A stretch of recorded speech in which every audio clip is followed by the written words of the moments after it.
Part of the routine, this is the Air Affordable Housing Committee. And we do have a quorum, so I'm going to open up the meeting with the remote participation meeting notification.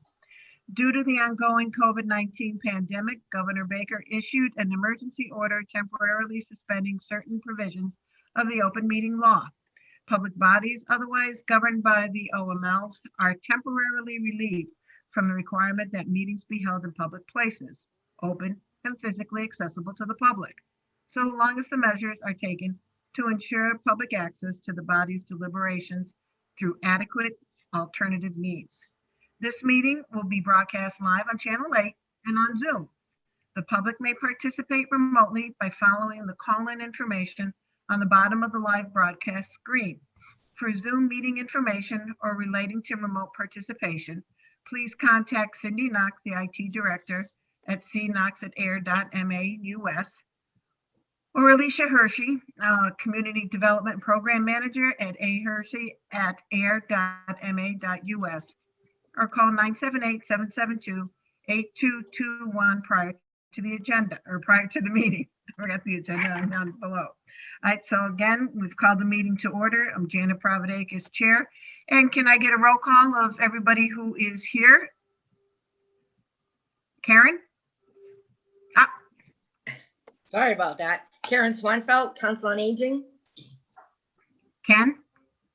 Ken Diskin here. All right, Sarah? Sarah Withy here. Okay, one we're missing is Ron Morrison. And Alicia, you are here as well. Okay, all right. The general business, we start off with approving the agenda. Has everybody had a chance to review the agenda? Does anybody, okay, does anybody have any corrections? I don't. All right, I don't. okay, make a motion to approve the agenda. Can I have somebody make a motion? I'll make a motion to accept the agenda as written. Okay, give your name to it as well, Karen. I'm sorry, Karen Swanfelt. I'll make a motion to accept the agenda as written. Okay, who seconds it? I'll second it. Ken Diskin. Thanks, Ken. Okay, all in favor? Aye. Aye. Karen, Ken, Sarah. Yep, and myself. All right. So got the agenda as written. All right, the next item on the agenda is the meeting, review the minutes of September 18th meeting. Has everybody had a chance to review it? And does anybody have any corrections? All right, can I entertain a motion from someone to accept? I'll entertain Karen Swanfelt. I will entertain a motion to accept the minutes of September 18th as written. Can I hear a second? I second. Sarah Withy. All right, Sarah, all in favor? Karen, Aye. Ken, Aye. Sarah, Aye. and Janet makes it unanimous here. All right, and now the next is the minutes of October 16th. I do have two corrections. One is, I believe the word underneath the housing trust, the sentence that starts off with Ken Diskin requests that we get I think it's a confirmation instead of conformation of the bylaw process from town council. Yep. All right, and then also in the paragraph with regards to the discussion, Alicia reported that the flag property, flag has 2 G's. Spell check probably removed one. Yeah, I had a funny feeling. Those were my two corrections that I had. Anybody else have any corrections to the October 16th? No. Okay, and I hear a motion to accept it. I lost you. I'll make a motion to accept the minutes with the changes from October, Karen Swanfelt, October 16th. All right, someone second it? It's Sarah. I second it. All Sarah. Sarah Withy. All in favor? Aye. Ken Aye. and Sarah. Aye. And I, chairman says aye. It's been passed. Okay, take the time that, do we have anybody here from the public for comments and questions? What we're gonna do here in future meetings as well is Alicia and I'm gonna keep reiterating, because if we're having meetings early in the morning, some individuals are not able to make this meeting early in the morning.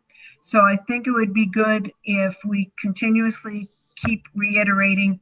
If anybody's got any questions or comments, please contact Alicia at the office.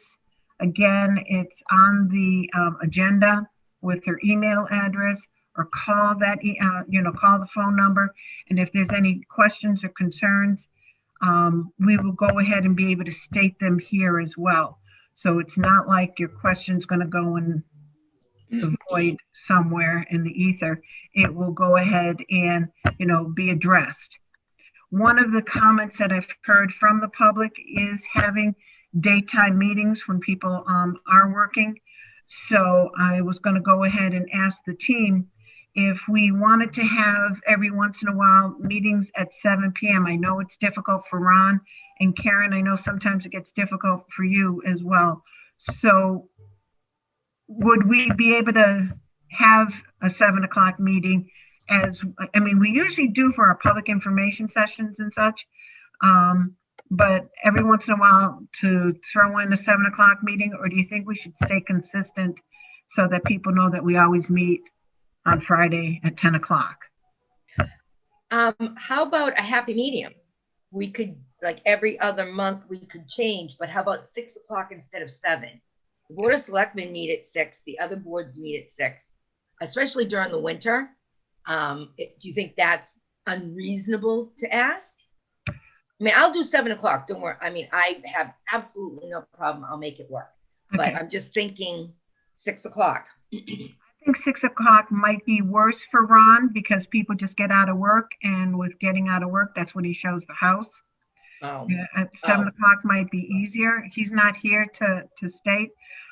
My gut feeling for me personally is I'm still sleeping then. So if I have the day off, it'd be great. But if not, like I say, I usually try to get to sleep between 1 and 2 and sleep until 8. So are you getting a number of people asking you this, Janet, as far as this Friday meetings right now? about 2. I mean, there is feedback, and so with that, yes, Alicia. So what happens is that we don't have an exact date either, because there's a lot of other meetings in the evening. So one of the reasons is this Friday's slot is always open. And so then we're going to end up moving around. Now, I don't think that it's a bad idea, but wouldn't want to do it every other month, because we're going to be scrambling for dates at that point.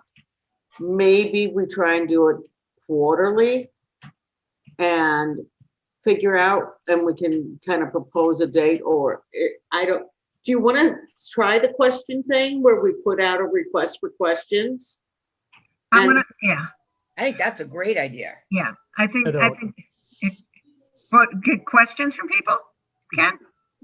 I think Alicia made a valid point. I was thinking the same thing, that the other nights of the week, well, it looks like hardly anyone ever meets on Monday night for some reason. It looks like it's always Tuesday, Wednesday, and Thursday. So that might be some kind of an internal policy that they have at the town hall. So the fact that we're meeting on a Friday almost does isolate us, and people might become more familiar with it. The other concept, the other side of the story is that it's so evident now because everything is recorded and they put it online so quickly. That APAC is doing such a great job that there's clearly a way for people to get the information. And I think my point is that it may be almost better to let people know that we're sticking with a Friday than to try to swap it, because then it could become confusing. They say, wait a minute, last month you met on a Saturday or a Friday or whatever day it was. Now this month you're meeting on another date. It's kind of, if you get into a slot, maybe people get familiar with it. That's my thinking. And the fact that it's available, I think we could potentially do a better job of just letting people know that the video is available if they missed a meeting on a Friday. So they could maybe get used to going online and seeing the video. They can't comment because it's, the video is just a video, but Right. then That when we have the major tasks to accomplish, then go to the nights and stick with it for a while. Okay. All right, that's what I was thinking. Go with Sarah, one or the other, but stick with what you do, for a while instead of Yeah. alternating. I don't know. That's my thought. all right, no, I can hear you, Ken. Sarah, go ahead. Okay, so I think that if you're going to try to do something at night, it should be something different than what we're doing here. Like make it like a twice a year or 4 times a year, whatever you do. But I also think the most important thing about these meetings is not what happens, like what Alicia updates us on, it's just getting to know this group of people like in town that and getting to know Alicia, getting to know Janet especially. Like I heard so many nice things about Janet after town meeting. No, but I'm just saying, like, and for me, like I really got involved, like excited about this committee. That like there was a day where you guys were all challenging me, like, come on, Sarah, like, and it's about your experience, and Ron's got his experience, and like so I'm just saying, whatever the schedule is, I think it's about the people and the experience that we have that get an Ayer to like residents to know that, and that they can reach out. But I do think it would be nice to give some, like, even if it's just I think even if it's just a spring and a fall at start, just an outreach session to say to people, this is what we do. Maybe we talk about a couple points, but then also, and this is a big thing, the last thing is like when we're going on social media, like if something's posted on social media and we're going to do something important, like, oh, this is where you can learn about our inclusionary bylaw. And if you can do it before the meeting or after the meeting, because Ken says the videos are right there, and people only want to pick up sometimes like 1 or 2 things quickly. And if they can keep up and go as you go along, they're going to care about this committee over a period of a year. So thank you for letting me speak. Oh, no, that, I mean, like I say, that's the whole idea behind everybody here. All right, from what I'm hearing, let me just throw this back out at everybody. All right, it seems like the group wants to keep it on Fridays at 10 o'clock for a basic committee meeting. And then maybe on a bi-yearly or quarterly basis, have sort of like a public information sessions to talk about how we've progressed, how things are moving, feedback on how, on all that. And then that gives them a chance to go ahead and do the comments, the questions and such. And since we've got a lot of things that are going to be up and moving, then we probably should start doing it like on a quarterly basis. As things start, getting into the cog and everything else where it's just moving, we might be able to move it twice a year. Does that sound like a good idea for everybody? Are we going to pick one particular Friday? Like this is the 3rd Friday of the month. So the 3rd Friday of the month, 10 o'clock, the Affordable Housing Committee. Correct. Cool. Okay. Ken? That's fine with me. Yeah. Yeah. And Sarah. Okay. As long as I don't have a golf tee, I'll do it. If you do, you're allowed to miss a meeting. No, he's not. Okay. Well, especially if Ron is out, then we're going to be in trouble because we won't have a quorum. All right. So I think that works out good. And then, like I say, I know Alicia mentioned as well, making sure that people know that they can give us feedback, and we will use this time to give their feedback. All right. That works out great. All right. Is there anybody now from the public? I don't see anybody listed. Nope. Okay. All right. Next on the agenda is the housing trust bylaws themselves. Bringing everybody back up to date. We got the housing trust approved at town meeting in October. With that, we were told that we don't need the bylaws at that housing trust being approved by the town. We do need to have bylaws done for the Springtown meeting. I went ahead, generated bylaws, sent them on to Robert Pombrand to review with town council. Town council reviewed them, and what ended up happening is they reviewed, like, say, an older edition of it, and they came back with items that have been slashed out and everything, okay, to give you an idea of what their feedback was. I went ahead and I know, I apologize, I thought I had sent it earlier, but I had taken what we had done with all our feedback, making sure that everything is going to be transparent, that the Board of Trustees is going to be, the individuals would be recommended by the Affordable Housing Committee.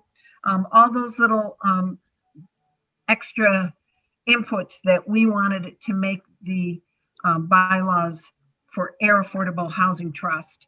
I included that. I included the corrections and the additions and the removals of some of the things from town council. And that is what I sent to you this morning.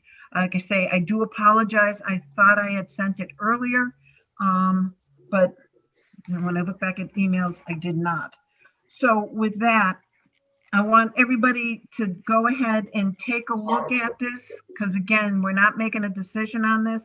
But if there's something, you know, we can further discuss this at December's meeting, if people are okay with that, to go ahead and delve right into, you know, the nitty gritty parts of the bylaws.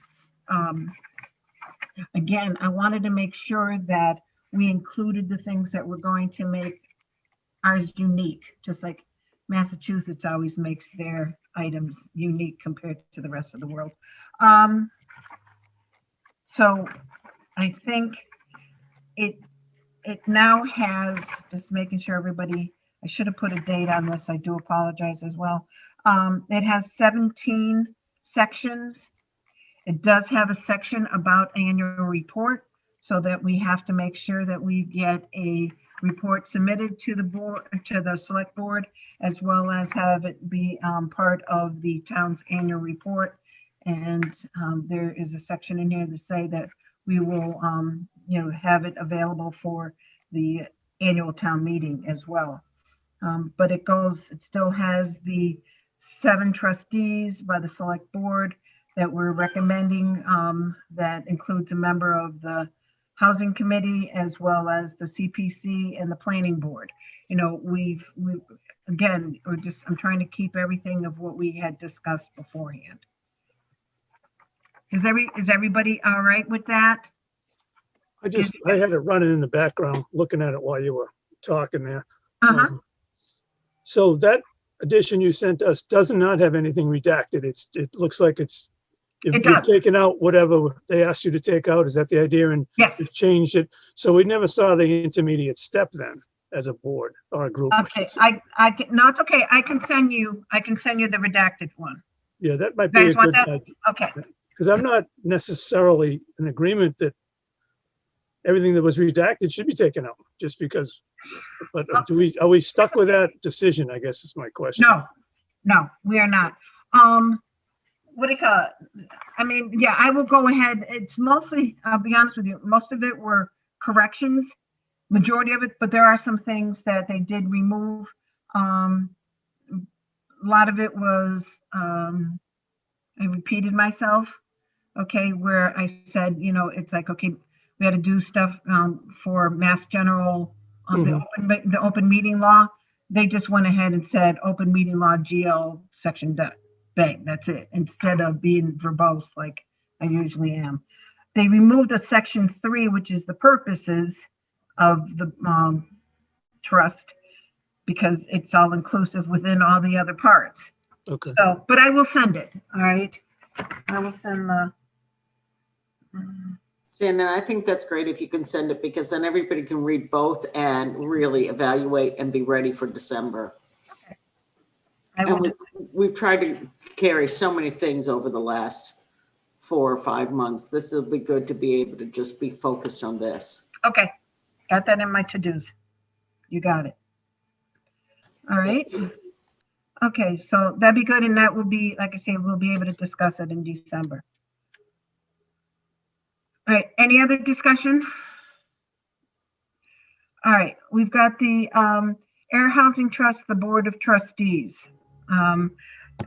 After the town meeting had a few members come up to me, or a few members, but a few residents come up to me and would like their name to be thrown into the ring.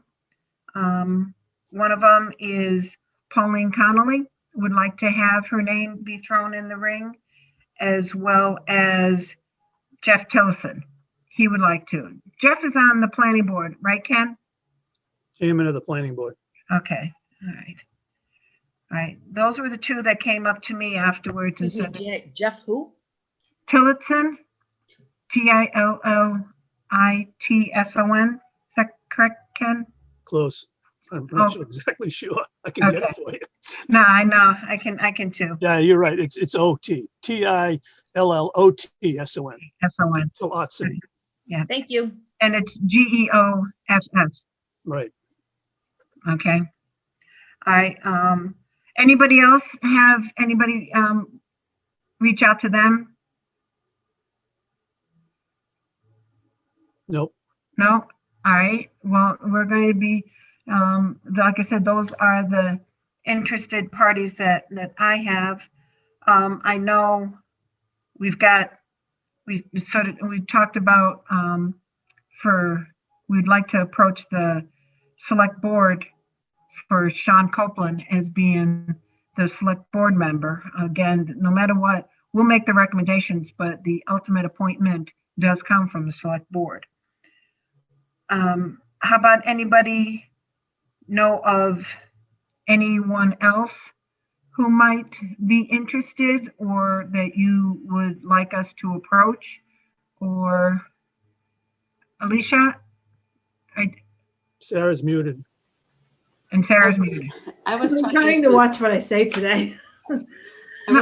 Sorry, did you want to go, Sarah?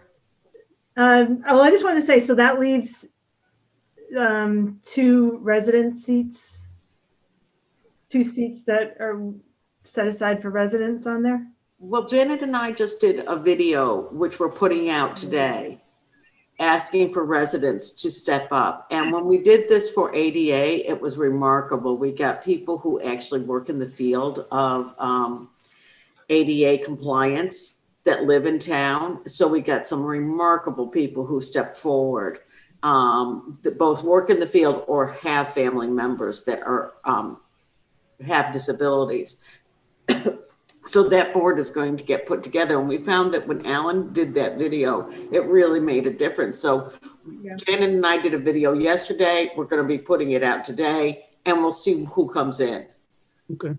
And I said something to Jonathan Krantz yesterday when he called in, and he said that he didn't want to step on Jeff Tillotson's toes. He had thought about it, but then he heard that Jeff was interested. So he thought that was planning board. But if we end up short on citizens, he might reconsider it. So.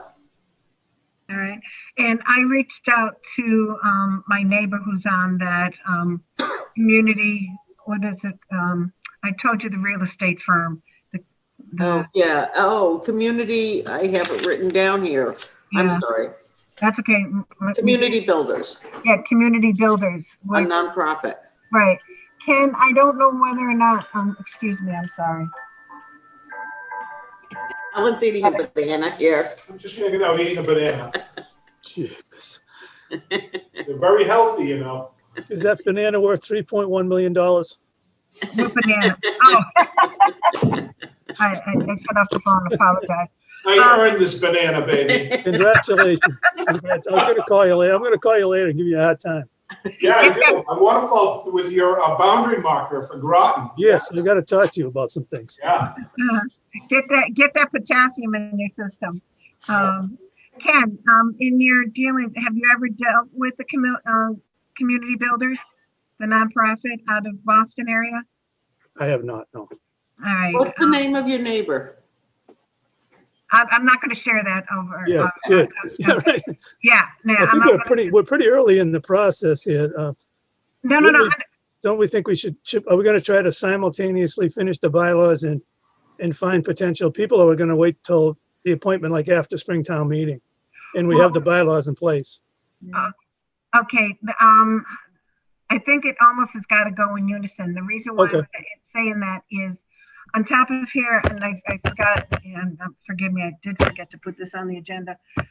The Community Preservation Committee has got to create a grant agreement for that $30,000. And Okay. that grant agreement has to have a bylaw. So again, a lot of things are going to take place right after Springtown meeting. It has to have a bylaw that is, signed, sealed, and delivered. And the grant agreement also gets signed by the Board of Trustees. So with that, again, it doesn't hold up the 30,000. It just goes ahead and makes sure, like I say, the town, like right now, Robert has it. The town agrees by the guidelines, and the select board needs to sign it, as well as the CPC members. So again, that's on Robert's docket to go ahead and review with town council.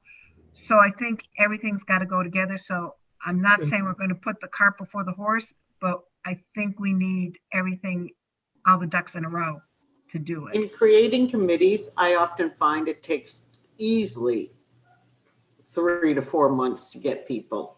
So, and to get it approved by the Board of Selectmen and all that kind of stuff easily. When we created this committee, it took 6 to 8 months, really getting people on board and all that sort of thing. So if we can do it by January or February, we'll have done a great job. Yeah, I agree. And again, I think people are eager because this is something new and exciting, and a lot of people want to keep this initiative going of trying to get affordable housing within in the town. So with that, but yeah, I see where where you're coming from, Ken.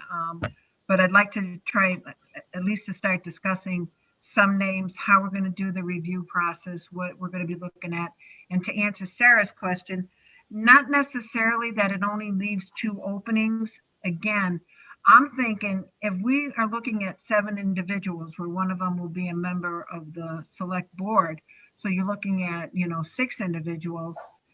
I'd like to give the select board more names than what is there, because this way here we're not short-sighting ourselves. So like say if we've got Jeff and Jonathan both from planning, they're going to say, okay, well, we only need one for planning, but if it'd be nice with Jonathan, because Jonathan's got this background, to put him in as this. It's again don't mention that, because Jonathan, I asked him outright and he said, oh, no, I don't want to step on any toes. So I don't want to be floating his name. Okay. He did not float his name. Okay, then skip it. So, all right, no problem. All right, but you get what I mean though, where yeah, I'd like to give them almost 9 names, 10 names, so that they have a list to choose from. It would be great if we do have that many individuals that would come forward and say that I'm interested in. I was just thinking, it would be good to talk about if there's some individuals who we'd like to ask if they do want to be part. And if anybody has anybody, let me know. And as Alicia told you, we created a Alan Minoyan video to put on social media, going ahead and thanking the community for their support for the Housing Trust.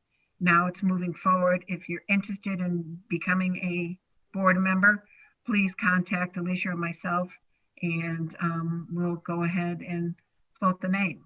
So it's a nice little 2-minute video. We had to keep it to 2 minutes, and it was good. Masks on and everything, so we did our social distancing. I just want to throw my 2 cents worth in to support Janet when putting a committee together, and the selectmen are the ones, or excuse me, select board are the ones that are going to make the final decision. Having more is so much better than having less, because it's difficult when you're putting a committee together and there could be people that have different agendas than what this committee is looking for. And if you don't have more and you have less, it could cause, I've been on committees that it's caused issues because everybody's been put on the committee.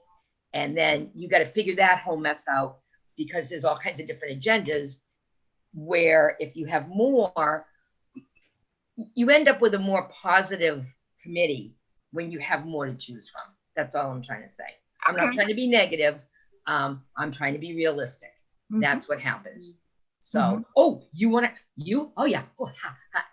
No. So I do totally agree with you, Janet.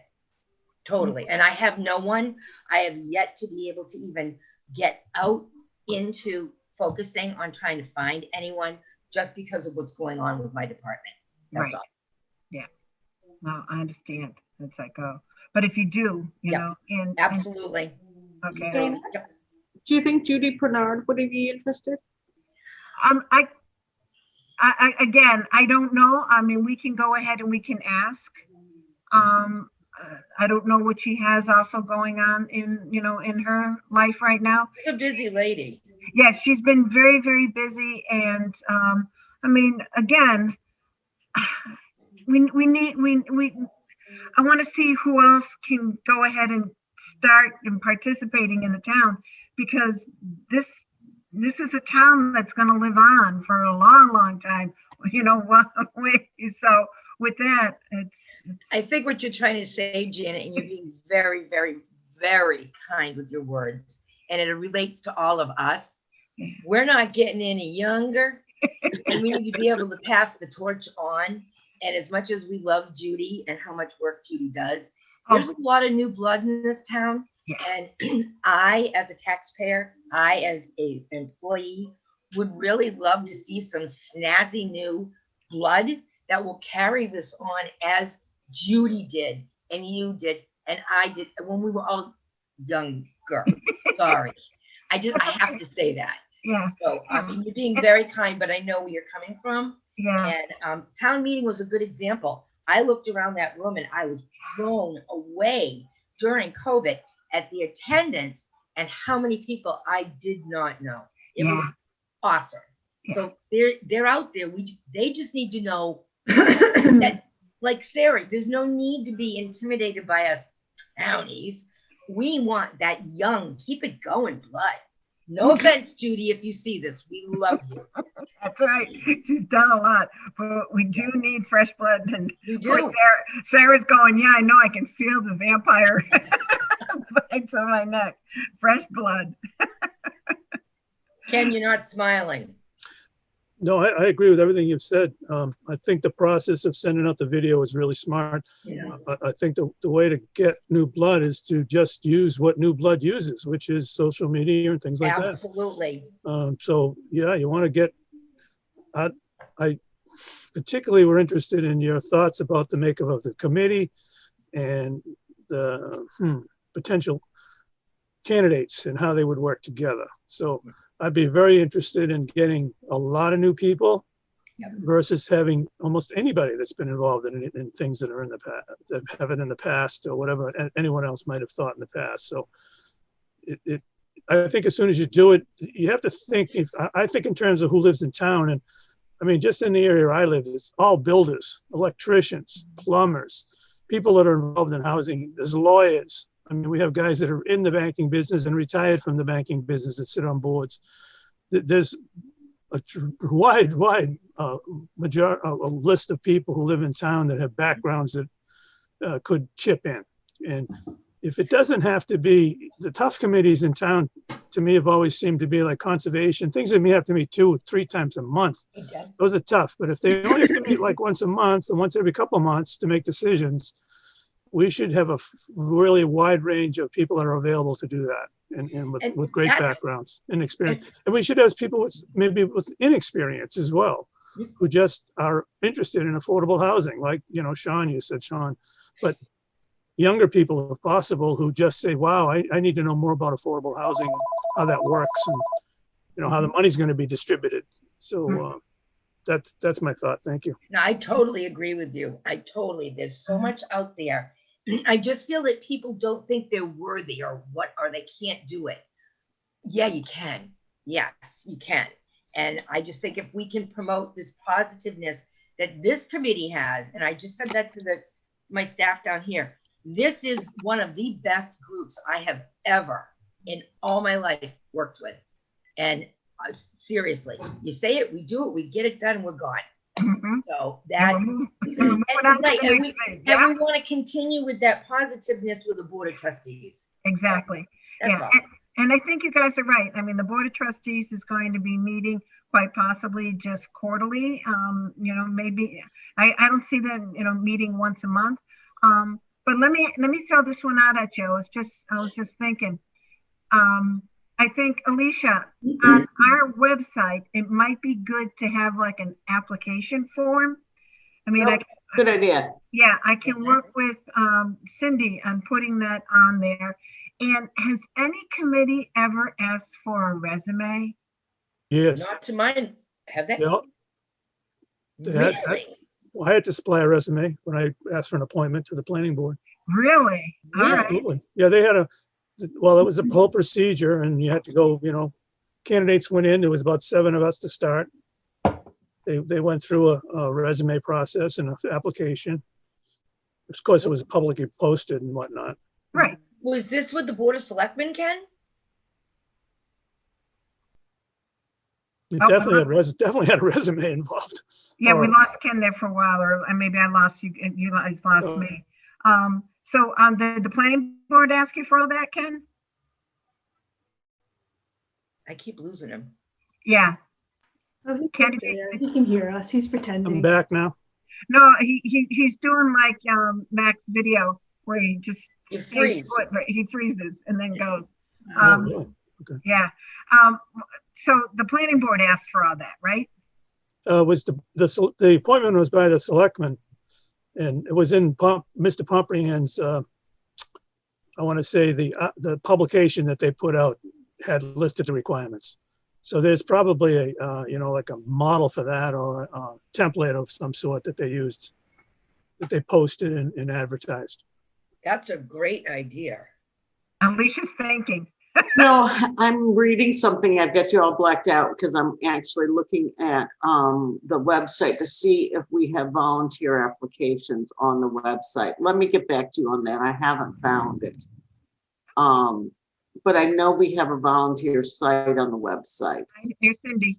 So what we have on the website is an application to join boards and committees. Where is that, Cindy? You click on boards and committee dropdown, Oh, right below affordable housing, because they're in alphabetical order, is the Okay. information center. You gotta click through a couple times on that.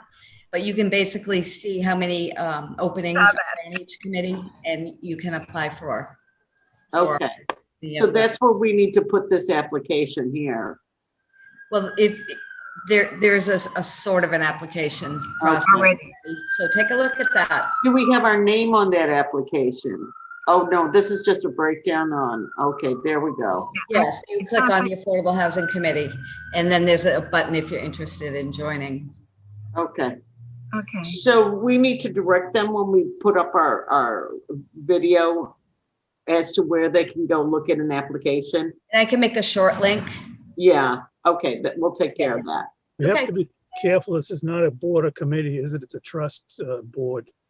So it may not Well, fall we under the have same. departments and we have boards and committees space on our website. We don't have any other Yes, places, Just, things. I don't know, is it different? I guess it might be a It little does bit. say trust. I mean, when you hit board and committee, it will say Okay.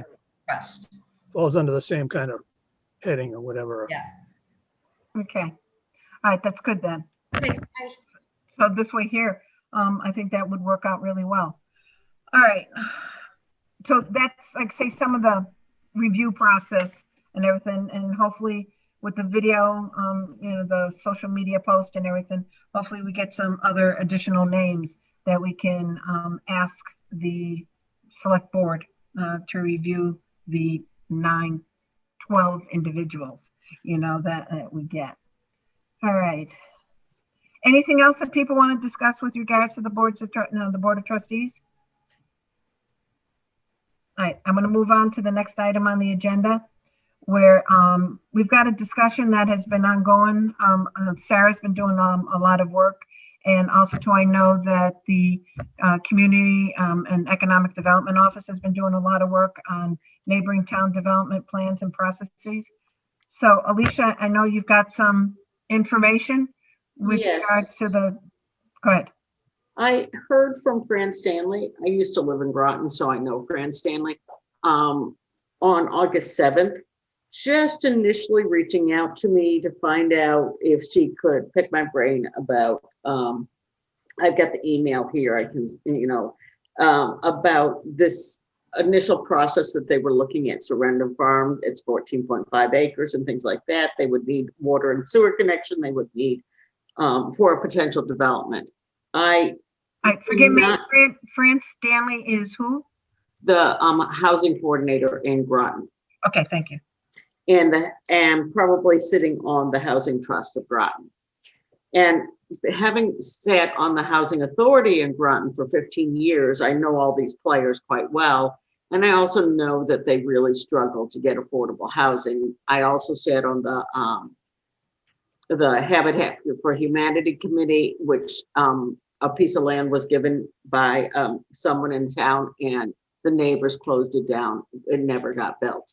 So they don't have any habitat proper houses in Groton. Groton's not particularly affordable housing friendly. They might want to think they are, but they're not. And so I immediately did not respond back to Fran because water sewer would not come out of this department. I was not going to promise her anything, and neither would accessing the street. That would come out of the planning department. So because she would, if they were going to do something in this, they need to outreach to the planning department and they need to outreach to the DPW because all processes start there. And my opinion is it was never going to happen because the other side of that piece of property is Groton School. And one, Ayer was never going to let a road go through that only accesses dumps X amount of cars onto our road. So if they weren't going to do a through road, and they can't do a through road because it's Groton School, and Groton School's not going to let them do a through road. But this is just my opinion. So instead of getting into that conversation, I forwarded this on to the planning board, to Mark Archibald, and to Mark Wetzel. And Mark Wetzel immediately responded to her, and basically, he didn't say yes or no. He said that we have an agreement on sewer over at the Four Corners. And what it would take would be a new agreement, or amend that agreement to add that.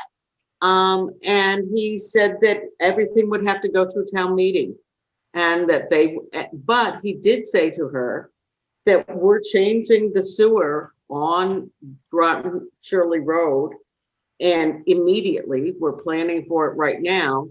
And if you don't do it, we will not have capacity. So if this is something you're interested in, just ups the price exponentially if you don't do it beforehand. And so they never did anything. They just got back to us and said, well, this is way too preliminary. We don't want to talk to you. And so that's fine. It goes through the process that any of these things go through, which is the process of planning and the process of water and sewer, which goes through town meeting. So that was the only contact this town has had with them on that. All right. I know, like I say, some of the input that Sarah has done that, of concerns that they are going to be moving forward. Sarah, I'll let you go ahead and speak where I think we've, said that it's got to go through town meeting, but you've given us a lot of information to go ahead and digest. Go ahead. I'm just going to say on October 22nd, they were speaking to probably one of the most successful consultants in this area about doing all these things to Ayer to help Groton do this to Ayer. And I just have to say, I have the transcripts to that meeting. I have several transcripts. I have them highlighted. So if nobody wants to read them all, that's fine. I like this. I hear what Alicia just said. Like, this isn't like just how these things work. Like, this is, and if it is, it's wrong. It's wrong. There's not coordination with the DPW and the town employees and the residents right now. And this came pretty close, honestly. I'm checking with the DPW director every single day about whether, just to check to make sure he's not increasing the pipe size here. Like, and it's He just, wouldn't increase the pipe size. The pipe is going in. It voted at town it meeting. is now, but he was talking to Groton between the town meeting approval and the bid. So I talked to him the other day and he said, I sent one email and I got that email. I have that email too, and I have all of the emails, honestly. I mean, it's just too much to talk about, but this isn't like just a little thing that's happening. But promise you. Sarah, I think the article that you sent this morning says very clearly by that consultant that it won't happen because Groton School will not let it happen. But the consultant wasn't quoted in there. I proofed it because I was writing a monthly report while I was doing it. So, but the headline is that Groton School won't, the problem is Groton School won't let this happen. And so what happens is so for them to dump that many cars on an Ayer road, they have to go to the planning board with a proposal. And we have laws about, I mean, Ken can speak to this more clearly about single access. And Groton has to be able to connect that road up through into Groton, and they won't do that. They won't do that with their open space. The whole thing is this was just happened all very quickly in the period of like 2 or 3 weeks after this town meeting. And you just didn't, I'm not sure if you watched the video I sent over with this consultant. Like he was a pretty frightening figure to me, like honestly. But I think Groton can say whatever they want to say. It's not true. I like that, yes, but this is a big issue. This isn't like And Sarah, one other thing too is like, these are volunteer committees that are talking.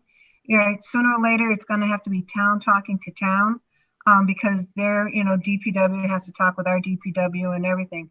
So if Alicia received an email, back in August that they were thinking about this type of stuff, this is way before, the fall town meeting and such.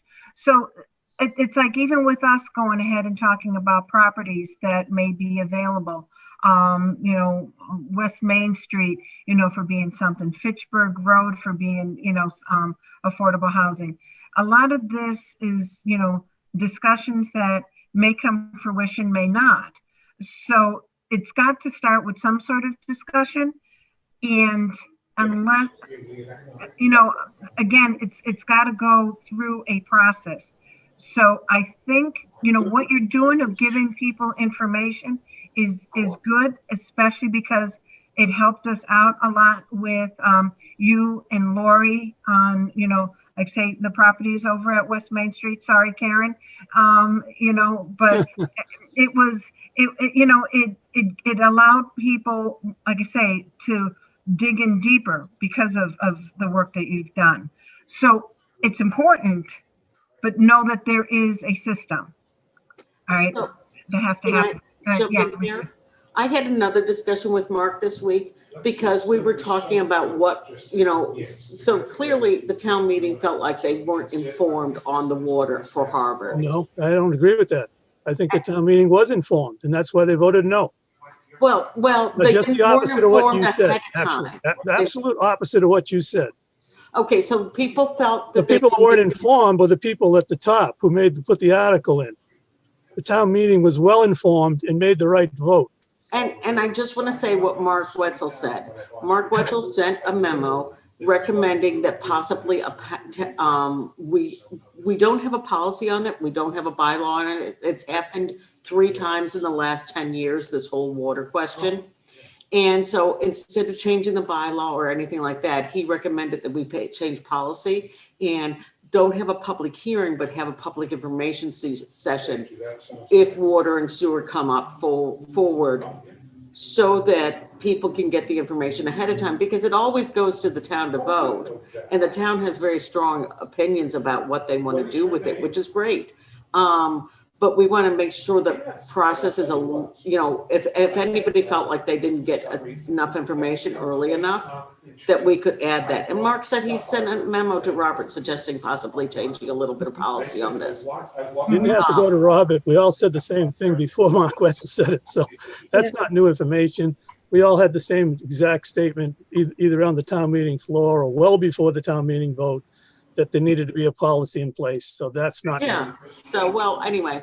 Yeah, and also too, the Community Preservation Committee went ahead and sent a letter as well to Robert and to the board, stating that it would be nice to have public information sessions, because when it comes to projects like the senior center, CPA funds can be used for a pocket park. It can be used for that recreational path and everything. So if there was a public information sessions prior to that, a lot more would have been able to be discussed of, other funding sources.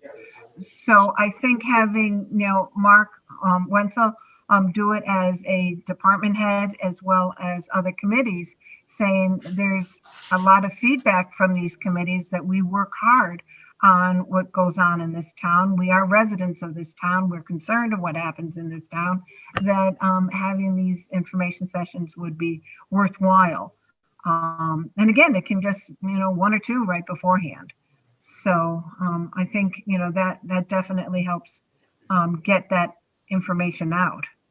And the town departments, I just want to say, the town departments are very used to Harvard and Groton trying to sneak stuff on our borders. Look at Global Montello and all of that sort of thing. They are always trying to sneak stuff on our borders, and we're really aware of it.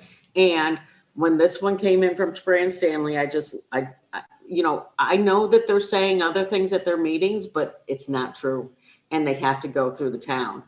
I know. I actually wasn't going to bring up those emails that you just discussed, but I will say that Janet said, oh, we have a process when things come in. And right now, the town of Ayer does not have a process. Oh, it does have a process. Believe me, it's a great process. Is it a process? There's all kinds of processes. It's not in the best interest of this committee to be even talking about this now, but I want to let everybody say what's on their mind, because it's important. Except for me. No, it's very important. Everyone says what's on their mind. And but they're definitely, in defense of the process, there's definitely a process. It may not be that the process is publicized as efficiently as it could have been, but there's no question in my mind that before that town meeting, there was no chance that water was going to get extended from Harvard to Ayer. And I don't think there's a chance that any line will ever be extended out of this town to another town in the future. And I also have a recommendation for the Board of Selectmen, that just make up an article at every town meeting and stick it on the agenda, make it the last item on the agenda, to water going out of town. So you keep the whole town meeting there all the way to the end. And let's make a fuss out of it. You're going to get voted down every time, but at least you'll get the town meeting full. But that's beside the point.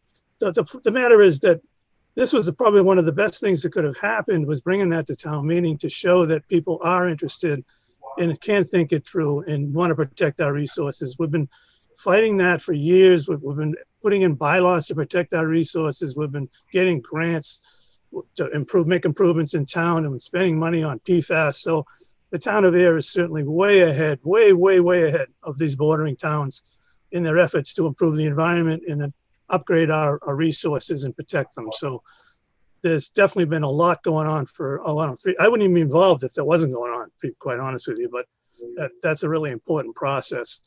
And people, it's great that people are aware of these items, because every time a new item comes up, there'll be more people at meetings, there'll be more people thinking, can't do better than that. So I appreciate what you've done, Sarah. I think it's been great.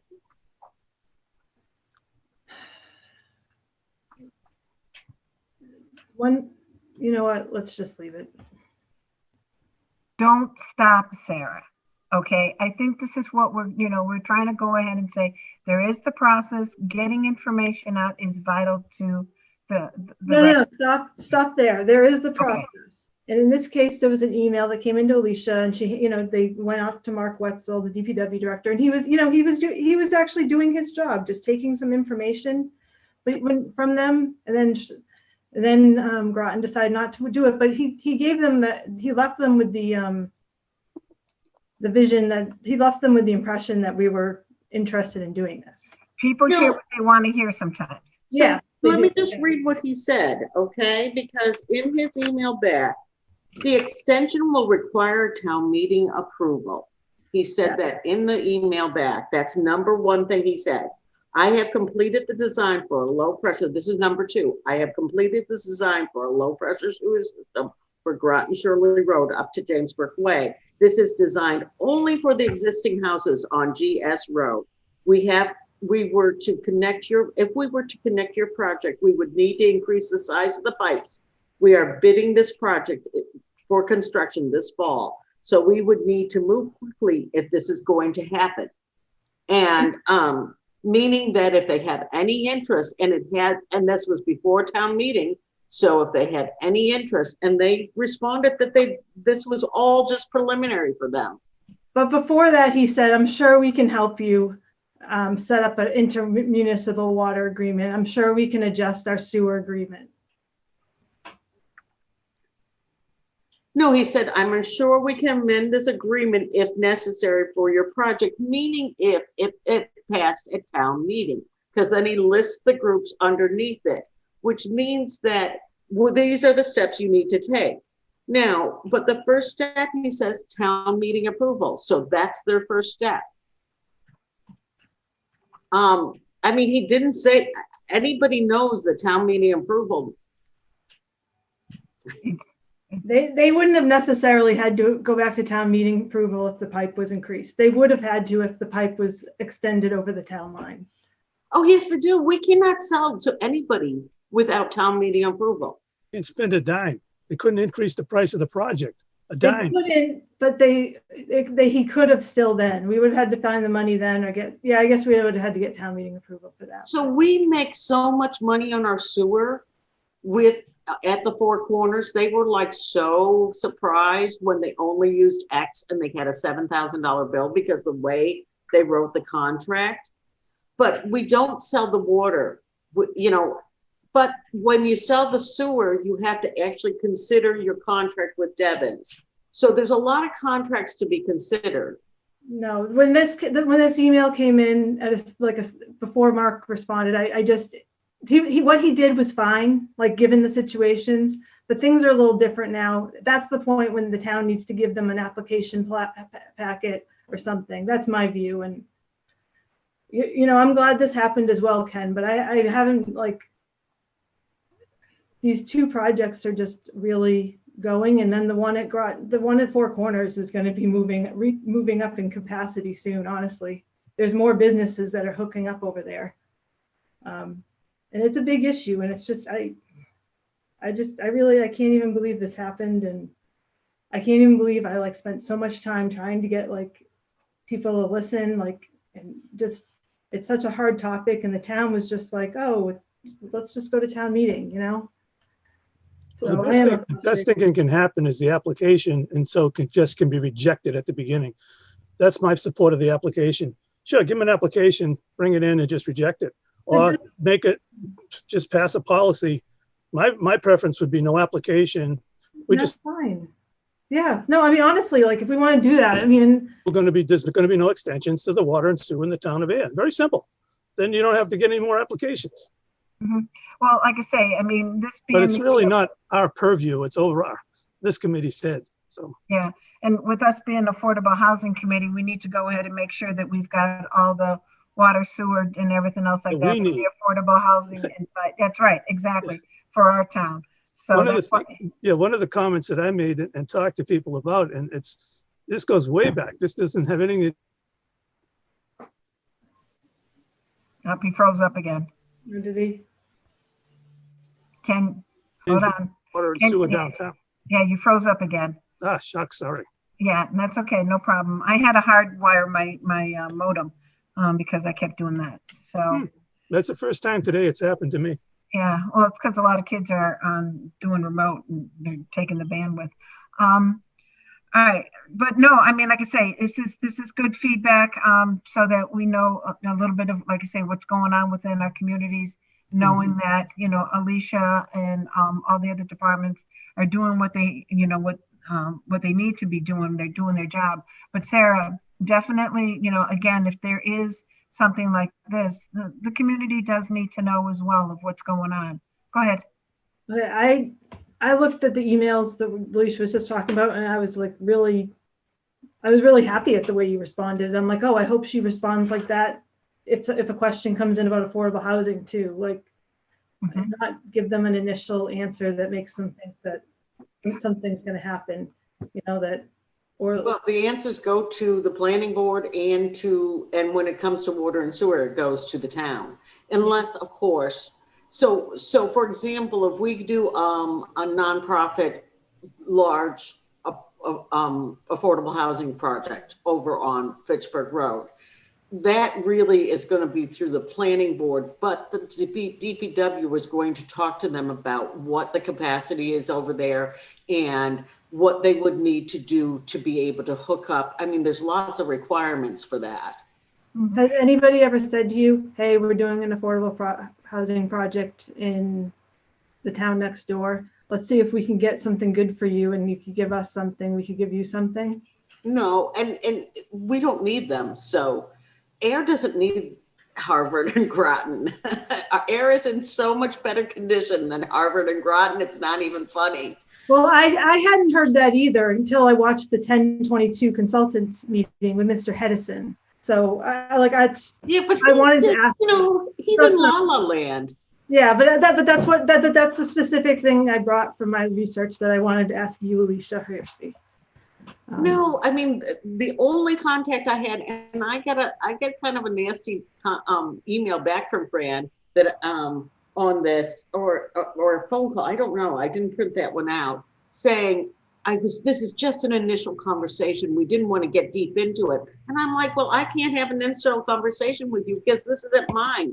This is DPW and this is planning. So, good luck to you type thing. And I've lived in that town. I lived in that town for 20 years, and I know that Groton School's not going to do anything with that.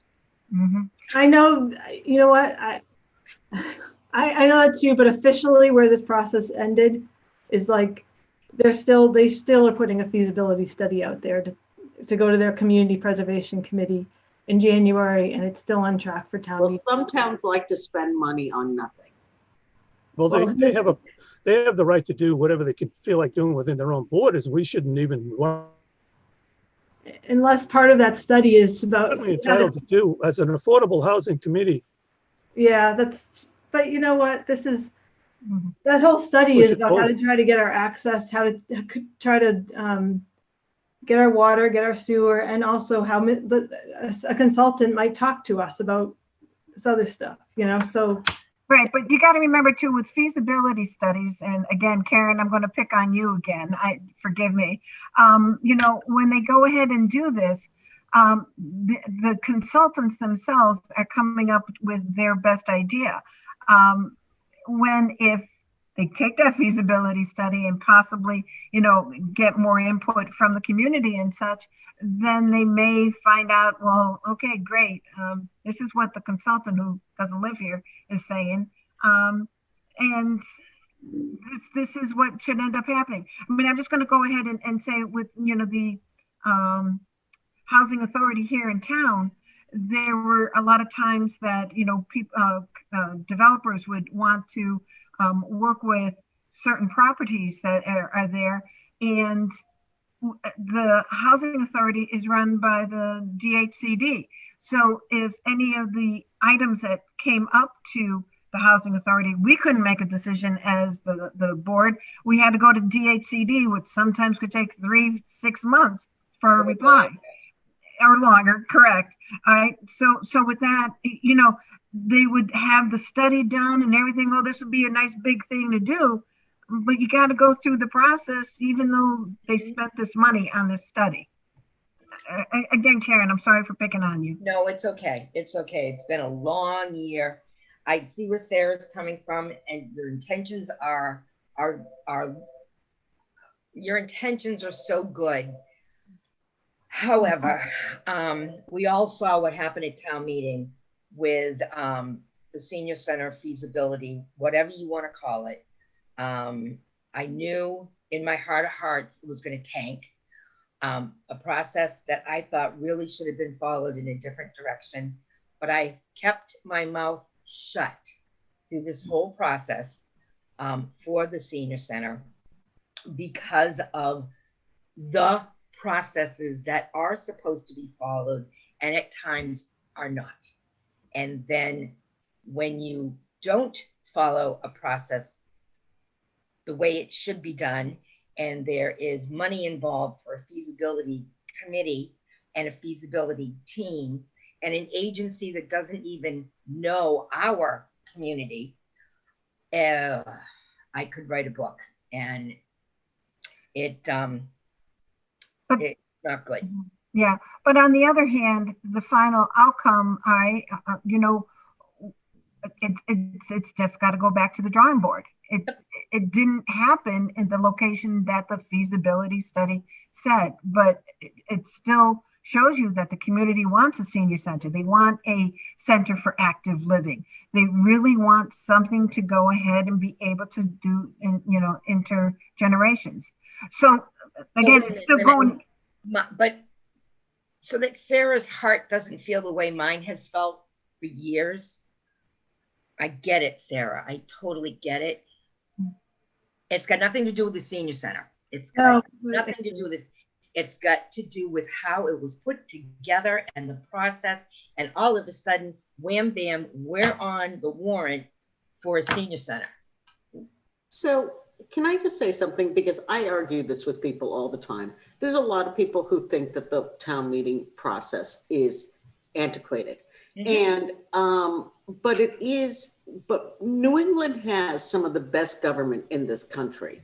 Mm-hmm. And as uncomfortable and as difficult as the town meeting process is, and as controversial it can be, it still works because it worked here. It worked here. It was a check and balance. This is not what the town wanted, and they made their voices clear. Do you know how much work it was for us to, honestly, every 2 people you talk to in Ayer, every 5 people you talk to in Ayer, maybe one of them will go to town meeting. And it's just if you're canvassing on the streets or in the stores or in public, that's one thing. And then you have to call, and I certainly had to just go on social media. I was upset about the way the senior center presentation went too. That's all I'm going to say. But when I get upset about this whole situation, what it comes back to, what my conclusion is this isn't affordable for this very committee. This is an affordable housing committee. We just saw 2 affordable housing proposals that could have snuck by us. You've said that you've submitted the housing production plan for us, right? Mm-hmm. And do we have another time to assert ourselves, when the master plan comes out, or is the master plan came out a couple of years? Did it? Master plan was done in the last couple of years, and they only do it every 10 years. But I thought it was being redone. No, it just got redone. So just got it done. I don't understand where your position is here, Sarah. I just want to reality. No, just let me finish that sentence. So as a rule, the town of Ayer has been very pro-growth all of its history. They've been open, they've been diverse, and they've been pro-growth. And when we did the master plan, that was reaffirmed by the people we spoke to. And we did a lot of outreach on this. But are you pro-growth or are you anti-growth? Or is it pro-growth? But if we're gonna put a big affordable housing, if we're gonna put a big housing complex at 65 Fitchburg Road, maybe you just kind of have to pay attention to what you're putting on both sides of it. That's all. Do you know what I'm saying? And 3 developers have come forward to do that in front of the planning board, not in front of the planning board, but in front of, they've done initial submissions and they've been shot down. And the reason we've got this nonprofit, because it's not easy to do affordable housing, and it's not easy to do dense housing without going. So, and all those developers were private developers. The new developer that's looking at it is a nonprofit, and they know how to do this and do it, and they will have to go through the whole process. And that's what I want to hear. So 3 developers have already brought proposals, not full proposals, they've just done initial proposals. It's been under, is it 2 or 3 times that it's been under contract, Alan? I can't remember. I might be wrong on this. I think this is the 3rd one, okay? And there's other properties in town that we've had developers bring forward over and over again. And this is what Ken can speak to because he sees it all the time in the planning board.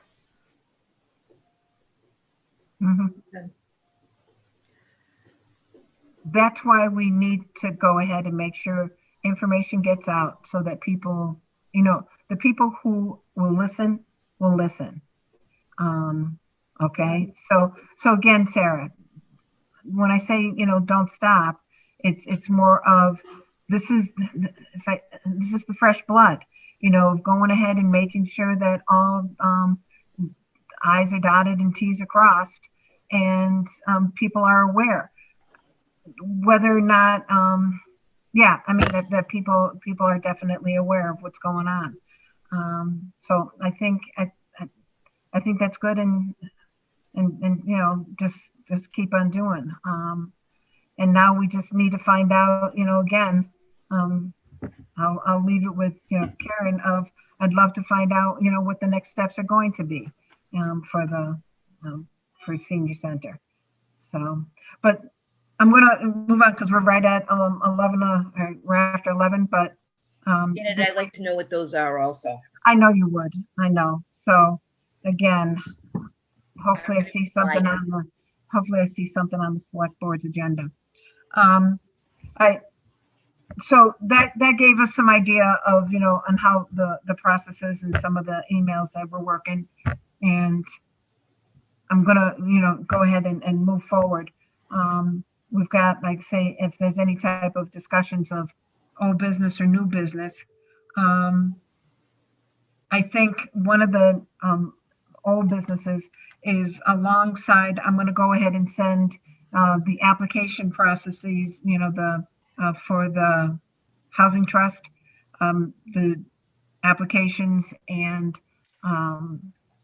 that I've been, working on, so everybody can get a sense of what I've taken, really what Alicia's department has for their applications and tweaked it for us, as well as I think I said in my email, trying to find out if we do need a declaration of trust. I'm waiting for Robert to reply back on that. So those are the last 2 items that are in part of that old business. Anything else that people do want to go ahead and bring up? Any other public participation? Okay, so like I say, on my to-do, I'll make sure that I send you all the redacted bylaw that came from town council, so you can see the before, afters and such. Keep your ears and eyes open for. Excuse me, is my internet break down again, or can you hear me now? Because oh no, your internet broke down. Yeah, you were max headroom. Very strange. Okay. I'm sorry, I'm going back to my past. Go ahead. What are you saying, Ken? I was just, you said you might have old business, so I guess maybe if Alicia or Alan did have any update on what's going on Fitchburg Road, it would be nice to get it. We haven't heard anything. Now, this process goes, if they do a 40B, this process goes through the zoning department and the zoning board, and they have to do a public hearing and go in front of the board of selectmen. So we haven't heard anything from this. We might put a call on them, just to. Yeah, we say can give them a hello. call and find out what's going on. Let's do that. How does that work? Is it a posted public hearing Yes. Big time. by the zoning board? Yes, yes. But we don't have a a housing production plan. I've actually reached out because Alan and I are working on a grant that we need a housing production plan for, and I sent that off in August to MRPC, but everybody's so busy. There's so much grant money coming through right now that people are trying to distribute grant money, and backload is happening on regular work. A backlog, I should say. Can I ask Ken a question? So how do you foresee this happening? Like the zoning board comes out with the selectmen and they make like their decision, or they like give their thoughts and they decide to make it a friendly or a whatever 40B, and then there's a public hearing. Like, is there any other information that there is to get out to the public, like that doesn't come through the zoning board? 40B is done through the state. Yeah. And it's because if you do not have your 10%, and we have lost, I forgot the number, but it's a lot of units. We were at almost 9, we were over 9% for a while, but we hadn't quite made it to our net 10%, but we've been working on this for many years. And what most towns do is they bring in an affordable, a nonprofit to do a 40B, because that pops them, 1 or 2 40Bs, because that pops them over the 10%. And the state did this because there's not enough housing in the state. And if we can't house our workers, then we can't support our economy. And so they wanted these small rural town, these small New England towns that like to stay the way they are to really take housing seriously. How does we're an affordable housing committee, like, and you're not, I'm just saying, like, another month or 2 or 4 or 5 or 6 down the road, like I would look to somebody on this committee that has more experience than I do for guidance on like how I participate. Is it just good just to go and watch the presentations and then, that's it? Or, I mean, the committee doesn't speak at all really as the Affordable Housing Committee, does it? At these types of zoning presentations, no, I believe it's going to be mostly the developers and such. We do, I know that when Alicia said that for the housing production plan, we have an older one, the newer one went on to the state for review and acceptance. So we do have that, and we want to make sure that that is abided by. I usually end up going to the meetings because I learn a lot that way. But to go ahead and give input, a lot of times it's just to be there to listen and making sure that I can report back to the team here. There's public comment. I would imagine. Oh no, I know there's public comment.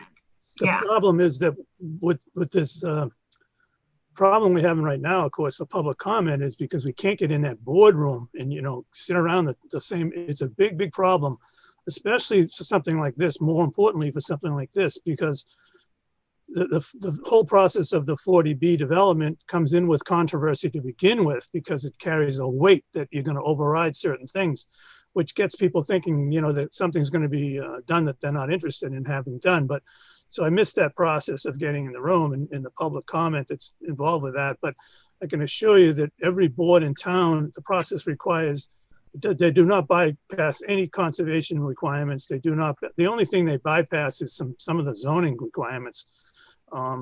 That's the reason it goes first to the Zoning Board of Appeals instead of to the Planning Board, where it would normally go first.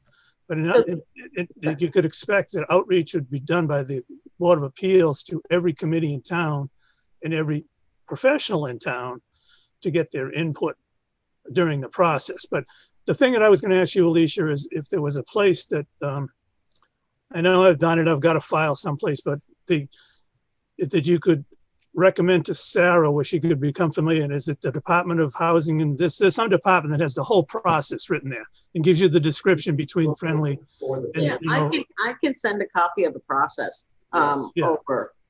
But the first 2 developers who went in there tried to do this not going with the 40B. And right. Basically the planning board said, sorry, this is the amount of units you can have, and you cannot go and get more units than this without going. A 40B lets them maximize density.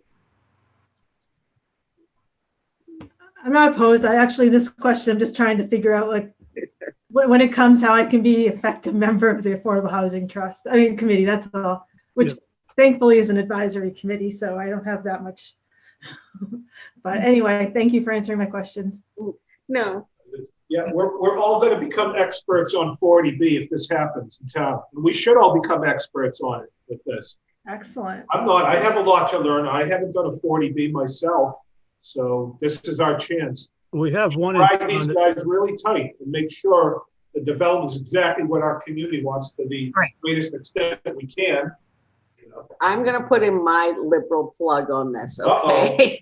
Uh-oh. So the type of housing that doesn't get built is affordable rental housing.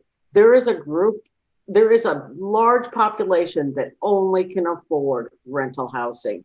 Right. And decent affordable rental housing is hard to come by. Right. For 40B, if we get a nonprofit, they will be creating rental housing. So the nonprofit that we had up on the Willows, that was a for-profit project, though it was a 40B. And those are condos, okay? And most people can't afford to buy their first condo. They need rental housing. And yes, this piece of affordable rental housing, it is going to maximize density because it's really hard for it to make enough money to even support itself. But we need affordable rental housing. I mean, if Ron was here, he would tell you again and again how much people are paying for rent. And it goes, yeah. We had a hearing, Board of Health, the Casa Manor, where Steve, wants to just go on. Alicia and I walked back there. Take a walk down on Page Street. Go visit the folk. You have many families, young children living in those motel rooms. They're saying for years. And don't think they're doing them any favors. They're charging those folks $75 a day. What is it, $360? They're basically putting out $1,600 a month for one room to live in for a family room with children, mother, father. All of a sudden, we got a situation in this town, and it's hidden. And by the way, right over on Fitchburg Road, the motel over there, same situation. I'm going to jump in on Families that. living here for years. Yeah. So we have got you down got to here- do it, man. This is terrible. It's terrible what's going on. Now we're talking about the right stuff that we should be talking about as an affordable housing committee. Right. And I'll tell you now, falling back to the water and sewer, one of the biggest advantages the town of Ayer has for developers is because we have that infrastructure. You overcome an immense amount of upfront site work development costs by having water and sewer. So another reason why we'll never extend that water and sewer out of town, because here's a situation where the developer comes to the town of Ayer because we have water and sewer. They don't have to drive it out a road someplace and build a septic system and do all. Just think of the wetlands, the buffer zones involved and the distances. If you think of all the calculations and distances that are involved to do that kind of construction, it's unbelievable how much extra land you have to accommodate in the abutting towns, for instance, the designed septic system and the alternate. So if you go to these towns next to us, you can't just build a septic system under a design. You have to have a spare because they have to know where you're going to go when that fails. So the Board of Health regulations in other towns are so much more restrictive because they don't have water and sewer. So yeah, we got a big resource here and it could help us overcome the affordable housing problem as well. Strangely enough. I would love to get this rental housing put up, this affordable run rental housing put up because of these motels and things like that people are living in, or the people who are living on the street, because they can elderly living at that motel. Yeah. Exactly. Yeah. It just triggered me, and I took a walk last week over down Tanner Street and going out back and by the thing. And yes, there's a new little tent city. Folks are living out there in the woods and they're being displaced. They're living out there. We're bringing them sleeping bags and we're bringing them food. These people, it is very, very, very sad what is going on in this town. And the number of people that we, the Council on Aging, are servicing at the motel and the amount of money these people are paying to have a roof over their head with all the trouble that's going on at that motel, whatever you want to call it. And we are over there servicing senior citizens. So it will be something that, this is going to be if we can get it together, we're so happy that it's a nonprofit because nonprofits know how to do Yep. affordable rentals. Because they're not a developer trying to make a profit. Yep. But they do have to have a high density. And that's a good point. That just brought that up. When you do a 40B, these folks, they have to form limited dividend corporations. You can't maximize your profitability to the max. They're literally requested, this is only how profitable you can be. So all that's limited. So it does what Alicia said. You get the people that want to do this, and they're actually limited to how much return on investment profitability they can do to do this stuff. So no one can go in and say, I'm just going to ram all these units in and make a killing for us. It's like, no, you're not. That's all controlled. So it's a way of just trying to control this thing. And we're all going to learn this year all about it. Helen just reminded me of something that I wanted to mention for everyone's benefit. So the difference between the friendly and the so-called just standard 40B and a friendly is typically that the friendly upfront approaches the board of, though it's kind of strange, it goes to the board of selectmen, I guess, first for the request that it become a friendly. It doesn't go to the board of appeals first for the friendly, it just goes right to the selectmen. Basically agree that the town in a cooperative effort will try to work together for both the benefit of the nonprofit and the town in a friendly fashion. So when you look at utilities and you look at land, whatever that particular part of the project is, you're trying to get the town involved early in a friendly process, where the typical 40B could end up in court 50% of the time. They're fighting to squeeze it in, and they're fighting every single board in town. So potentially, I agree with Alicia and Alan, this could be good, because if it becomes a friendly, they should reach out on their own and they will, if they're smart, and it really is a true friendly, that the town will input at the beginning and say, you know what, we just don't like you impacting the wetlands, stay out of those wetlands or the buffer zones, and try to restrict it in some way to work with us. And then now go ahead and build it. Everyone's can work together, let's do it type thing. The standard 40B usually comes in as a fight. Developers trying to overcome something. The Littleton Line apartments, are they going to be expanding on those, Alicia? We heard something about that, how many years ago? 2 years. 3 years ago, I think, and then they disappeared. They were talking about doing a friendly 40B and adding more rental. Okay. And so when you do it as a nonprofit, they do it with tax credits and things like that. So they can sometimes do even lower rents for people who qualify at only 40% or whatever. And they get points, and they get actually tax credits for having lower income units available. And so and then they sell those. I don't know how to sell tax credits. Okay, well, I thought it was interesting how you just explained that they were that these were rental units, and what, kind of like why that was a value a little bit. So I just want to. That's what we do, and that's what this committee will be doing. If this happens and we're happy with what they're proposing, we're going to explain to people why this is important. And this is important for the homeless people. This is important for those motels. This is important to get these people into decent housing. And it's important for our community to have housing for everybody.